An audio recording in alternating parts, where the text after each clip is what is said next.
बोल्यो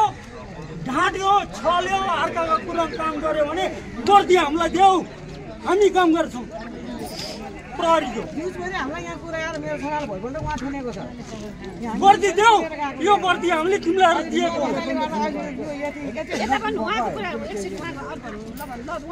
अब त्यति उसले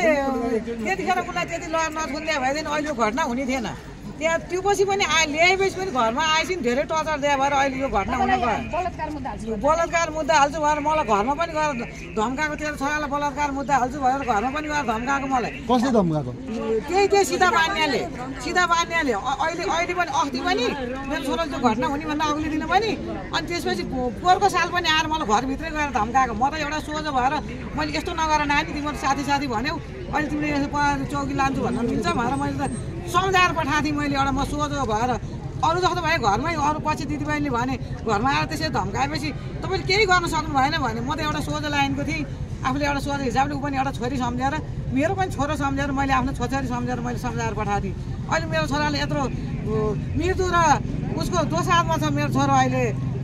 कति ऊ भएको छ मलाई भन्ने कुरो म एउटा उपिन नसकेको भएको छु म यहाँ भोलिपल्ट बिहान यहाँ निवेदन लिन आएँ म पनि बेलुकाको त्यस्तो घटना म कसरी आएँ होला आउँदाखेरि यहाँको डिएसपीले निवेदन लिन मान्नु भएन नमानेपछि उहाँ जाँदाखेरि पनि उहाँ पनि नमानेर जम्मै यो दुईतिरको कुराले हो यो नमानेर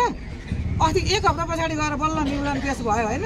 भएपछि अझ पनि कारवाही भएको छैन एक हप्ता हुन लागिसक्यो कारवाही भएको छैन अनि के हामी चाहिँ मरे हुने एउटाको मात्रै न्याय हुन्छ उसको पटक निवेदन उसको पेस हुने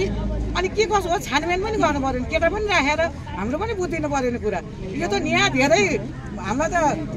अन्यायमा परेका छौँ हामीले न्याय पाउनु पर्यो त्यसलाई अब 24 घन्टाभित्रमा कारवाही हुन पर्यो उहाँ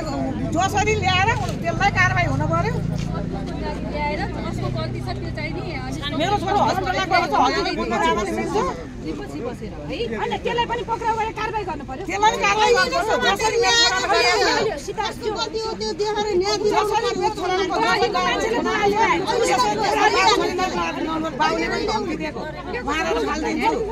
दुनियाँ छोरी गोल ठोकेर मारिदिन्छु भनेर बाउजूले पनि धम्काएको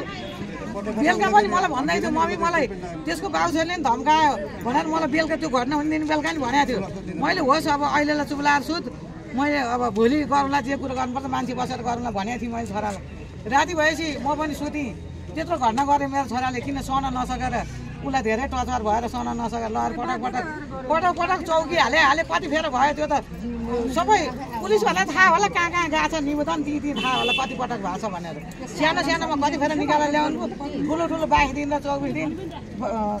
कति दिन 15 दिन कति दिन बसेको छ त्यो त सबै फाइल उतारेर लगिसकेको छ त्यसमा सबै कुरो त उहाँहरूलाई जानकारी होला मेरो छोराको लागि मैले न्याय त पाउनै पर्छ त्यसलाई कारवाही हुनै पर्छ अब योभन्दा म बढी बोल्न सक्दैन म ढल्ने बेला भइसक्यो त्यो अपराधीलाई यहाँ नल्याउन्जेलसम्म हामी घर जाने छैनौँ रातभरि यही बस्ने छौँ हामी जाने छैनौँ यतिकै हुन्छ अब